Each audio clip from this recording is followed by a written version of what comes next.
Buenas, estimados estudiantes, les doy la bienvenida a nuestro taller número 3 de Lingüística del Texto. En esta oportunidad lo que vamos a hacer es conocer las variedades lingüísticas, observar algunas características y causas de este fenómeno. Así también vamos a poner nuestra mirada en los determinados hablantes o usuarios de una lengua y cómo se va produciendo la variable lingüística. Así también vamos a observar algunas características del proceso de la oralidad y algunas competencias o algunos conocimientos que trae consigo el usuario de un determinado idioma al momento de decodificar un mensaje de carácter oral. Comencemos. Como dije, el tema que nos ocupa son las variedades lingüísticas temáticas que ustedes van a encontrar en el módulo 3. Bien, primeramente es importante que tengamos en cuenta una serie de conceptos, conceptos que ustedes ya trabajaron en años anteriores y que los van a manejar a lo largo de su carrera y también de su vida. Son lengua, lenguaje y habla. Estos conceptos son definidos por Ferdinand de Saussure, recordemos el padre de la lingüística moderna, que en su curso de lingüística general señala que la lengua es un sistema de signos establecido convencionalmente, es decir, un sistema de signos acordado por un grupo de personas. No así todos los signos van a tener la misma significación en todas las comunidades del mundo. Así también es importante que tengamos en cuenta que un signo se va a componer de un significado y un significante, es decir, una imagen acústica y un concepto que se van a fusionar y representar en la mente de un hablante. Luego, el lenguaje, la facultad que poseen los seres para comunicarse. En este caso, nosotros poseemos esta facultad que vamos desarrollando a medida que vamos creciendo en nuestra vida, es decir, desde niño hasta adultos. Posteriormente, el habla es el acto de usar este sistema, es un acto individual. Podríamos pensar en la fusión de la lengua y el lenguaje, y la puesta en práctica o el uso es el habla. Esto es un acto individual, ya que este habla puede ser diferente según el hablante, a diferencia de la lengua que es social. Por allí, estas son algunas diferencias que están muy marcadas en el curso de lingüística general. Variedades. Cuando hablamos de variedades lingüísticas, nos estamos refiriendo a aquellas formas o modos de hablar de una determinada comunidad o grupos de individuos que se van a diferenciar de otras por determinados rasgos. Rasgos que los vamos a encontrar en el usuario y en el contexto. Primeramente, el usuario va a ser un sujeto que va a adoptar su lengua o su idioma en función a características sociales o geográficas y socioculturales. A su vez, esa lengua va a ser aplicada de determinada forma teniendo en cuenta el contexto, la situación en la que se va a encontrar inmerso este hablante. Como decía, la lengua tiene gran asiento, o la lengua es de alguna manera el resultado de el lugar en el que se va a encontrar el hablante.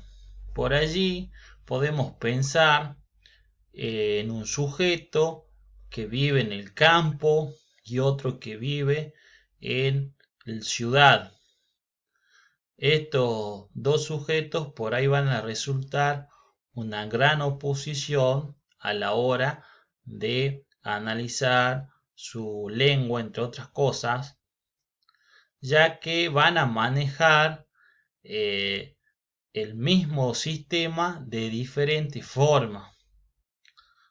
Evidentemente, la diferencia se va a percibir en expresiones o por allí en la acentuación de determinadas palabras. Si pensamos, por ejemplo, en un sujeto de campo, de acá del norte argentino, vamos a observar el uso del ao, como por ejemplo cansado, algo que no va a ser una característica propia de un hablante de ciudad. Así también, si pensamos en un hablante de Salta y un hablante de Buenos Aires, seguramente también vamos a encontrar una gran diferencia a la hora de comunicarnos. Y ambos sujetos van a estar comunicando la misma idea y haciendo uso del mismo sistema. Por allí pensemos en pibe y chango, dos términos que suenan diferente, pero refieren a lo mismo. O también podemos pensar en el español de Argentina y el español de México, por ahí para decir niño, joven en Argentina y en México chavo. Y así podemos encontrar diversas variantes de una misma lengua. De esta diferencia surgen los localismos o modismos, que son palabras que van a pertenecer a determinada región. Seguramente Argentina cuenta con modismo como por ejemplo México, Brasil y España. Cada lugar tiene sus modismos, o podemos pensar en palabras especiales para referir a algo.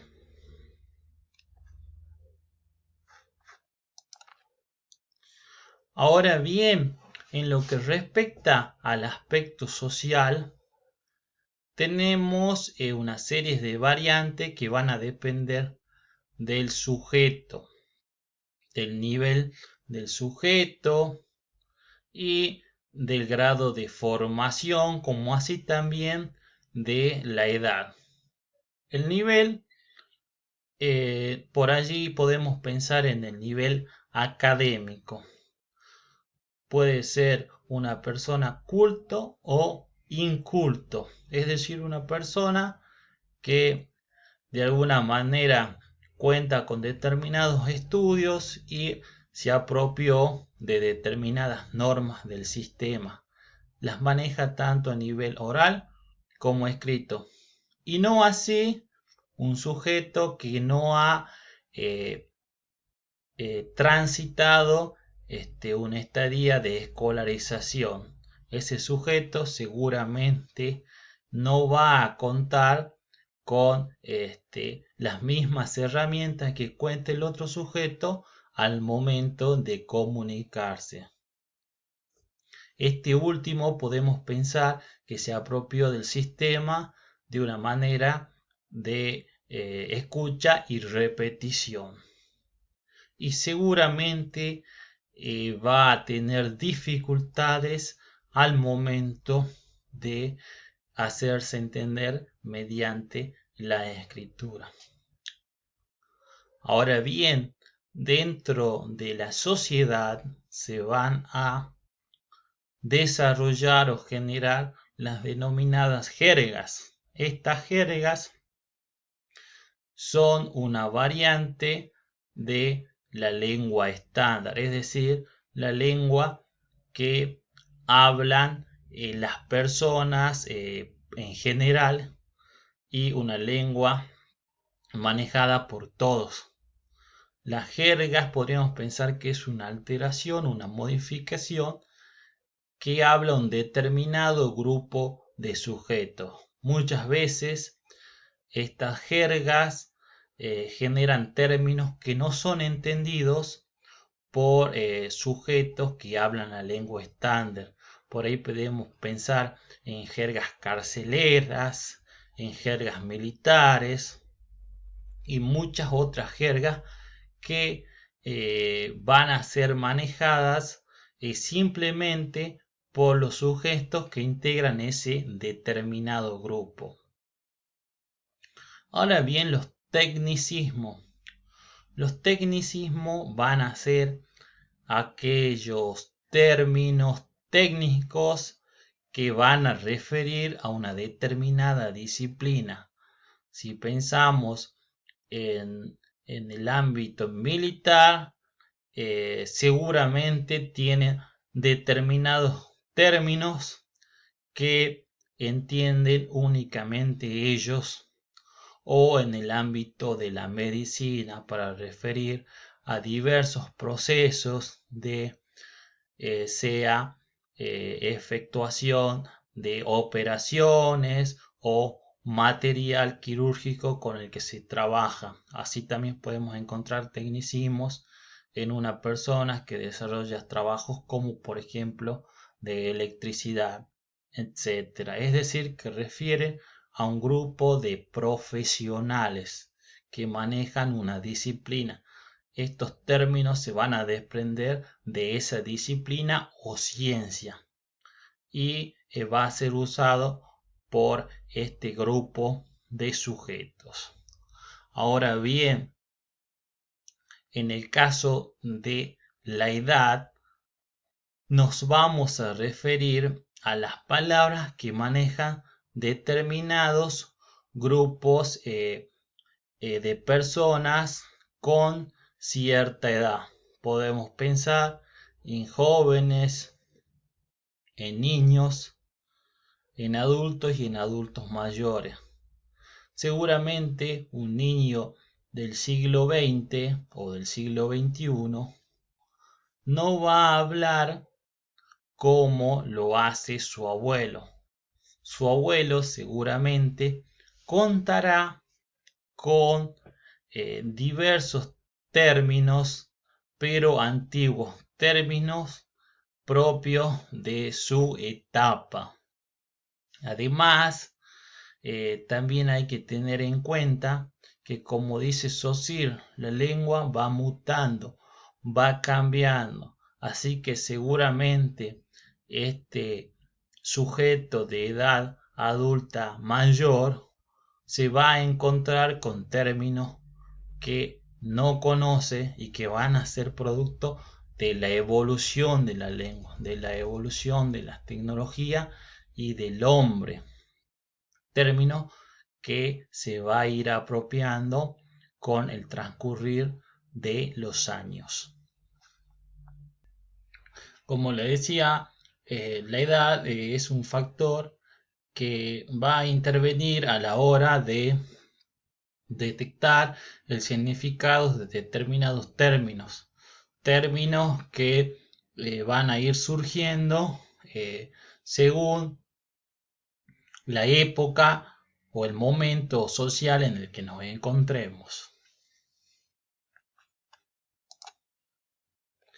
Ahora bien, vamos a analizar las variables teniendo en cuenta el contexto, es decir, teniendo en cuenta la situación comunicativa en la que nos encontremos.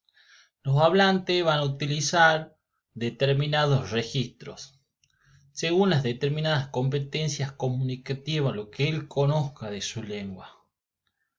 Por un lado tenemos un registro formal y por el otro un informal. Estos registros, como os dije, van a ser usados en función a la situación en la que se encuentre el hablante.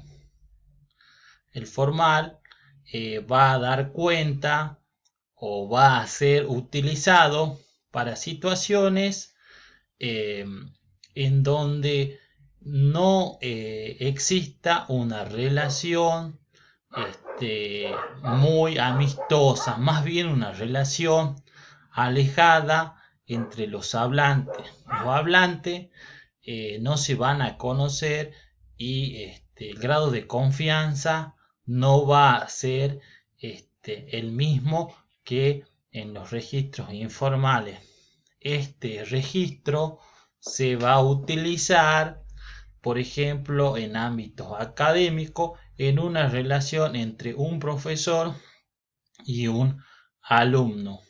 Seguramente en dicha situación el alumno no va a hablar con su docente como lo hace con su par. Es así que las relaciones informales son aquellas en donde el grado de confianza que hay entre los hablantes es de confianza, es más amigable. Y lo usamos en el ámbito cotidiano.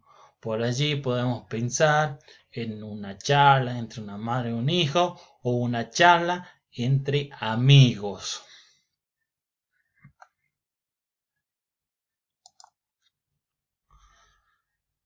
Bien, pasando a lo que sería la oralidad y ya dejando de lado lo que corresponde a las variedades lingüísticas, nos vamos a centrar en el proceso de la oralidad. La oralidad es aquel fenómeno o acto comunicativo en donde las personas hacen uso de determinados sonidos, de determinado encadenamiento de sonidos para expresar o transmitir una idea que es decodificada por otro usuario de la lengua, es decir, de su misma lengua, ya que si no es de la misma lengua, seguramente no va a poder decodificar el mensaje. Pero en todo este proceso de codificación, intervienen una serie de elementos. En el momento de que el lenguaje es decodificado por un usuario, es decir, que nosotros transmitimos una idea y nuestro emisor la recibe, en ese proceso para entender o comprender lo que se nos está diciendo, este decodificador activa una serie de procesos.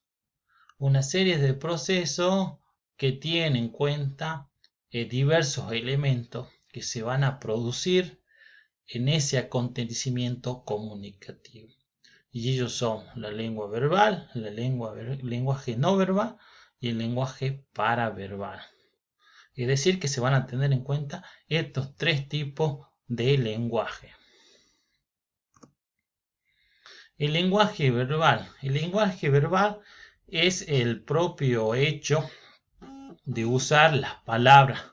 Las palabras que tienen significación, es decir, que van a transmitir una idea, es decir, como dije, el encadenamiento de sonidos. Encadenamientos de sonidos o esta comunicación verbal puede ser usada en el plano de la escritura o de la oralidad. Y la empleamos en libros, en entrevistas o en conversaciones. Ahora, la no verbal es aquella en donde no hacemos uso de estos sonidos que van a transmitir una idea, sino que nos vamos a comunicar mediante símbolos o gestualidades que van a transmitir ideas. Por allí podemos pensar en el lenguaje de señas, que puede ser utilizado o que es empleado por personas sordas, mudas, y en esta comunicación se van a activar los sentidos, el oído, la vista, el tacto, el olfato. Esta es una comunicación más de sentidos, tal como lo vemos en la imagen.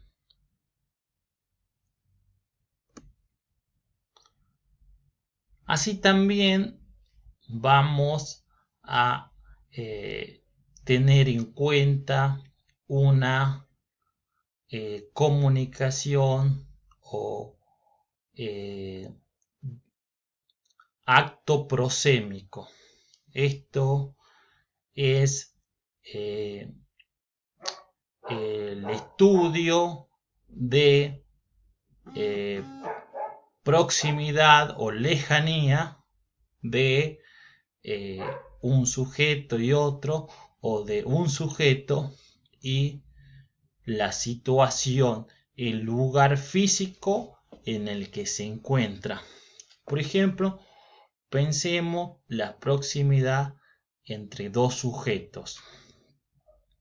Si observamos una situación en la que dos sujetos no se están comunicando de una manera amistosa y se observa cierta lejanía, vamos a inferir que entre esos dos sujetos no hay un grado de confianza.